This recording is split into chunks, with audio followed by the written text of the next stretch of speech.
கேட்கலாம். வணக்கம் அமித் சார். வணக்கம் சார். வணக்கம். வணக்கம் சார். மீனாட்சி.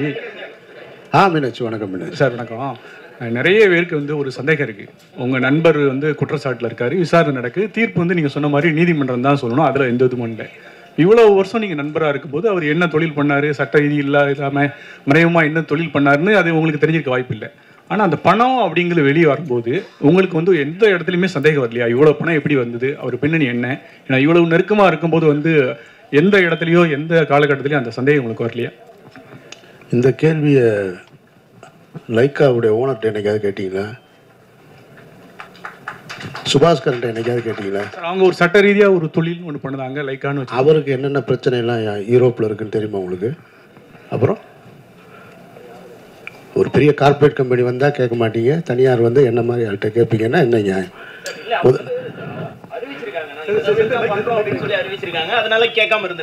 சார், அவரும் அங்கே வந்து அவர் மேலே ஒரு குற்றப்பதிவு இருக்கா இல்லையா? லண்டனில் இருக்கா இல்லையா? இருக்கு. யாராவது கேட்டாங்களா? ரஜினி சார் கேட்டாரா? விஜய் சார் கேட்டாரா? அப்போ என்ன ஏன் கேட்குறீங்க?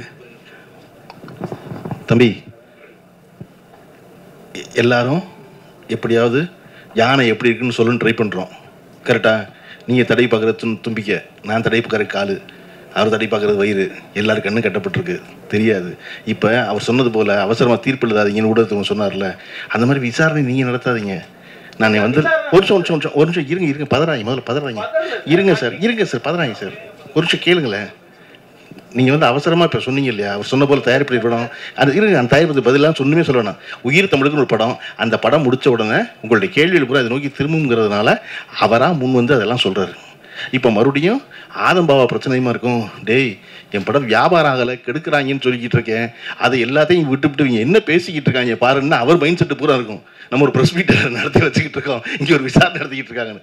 நல்லா கேளுங்க. நாளைக்கு இன்னும் அமீர் தொடர்ந்து பார்த்துட்டே இருப்பாரு. நாளைக்கு தனியாக ஒரு ப்ரெஸ் மீட் வச்சு இதை பூரா நடத்தி பேசிடுவோம். இதை தொடர்ந்து பேசி நிமிஷம் அவர் சொல்லிவிட்டோம். இதை தொடர்ந்து பேசி முடிவுக்கு வராத பேச்சு, புரியுதா? கிண்ணமும் அறமும் தெரிஞ்சாதான் கிண்ணம் தெரியும், அறமும் தெரிஞ்சா கிண்ணம் தெரியுமா? ரெண்டு பேரும் மாறி நீங்கள் ஒரு கேள்வி கேட்க பதில் அவர் பதில் கிடையாது, அவர் திருப்பி ஒரு கேள்வி, பதிலுக்கு அவருக்கு ஒரு கேள்வி, இதுவே நடந்துக்கிட்டே இருக்குது கடைசியில். அதனால இப்போ என்ன வழினா, ஆதம் பாபா சொல்கிற மாதிரி, பாபா கரெக்டு தானே? ஆமாம், எப்படியாவது அடுத்த 10ஆம் தேதிக்குள்ளே மிச்ச ஏரியா வியாபாரம் பண்ணணும். இந்த படம் ஒரு காமெடி படமாக எடுத்து வச்சிருக்கோம், அந்த வேலையை பார்த்துருவோம்னு நினச்சிக்கிட்டு இருக்காரு.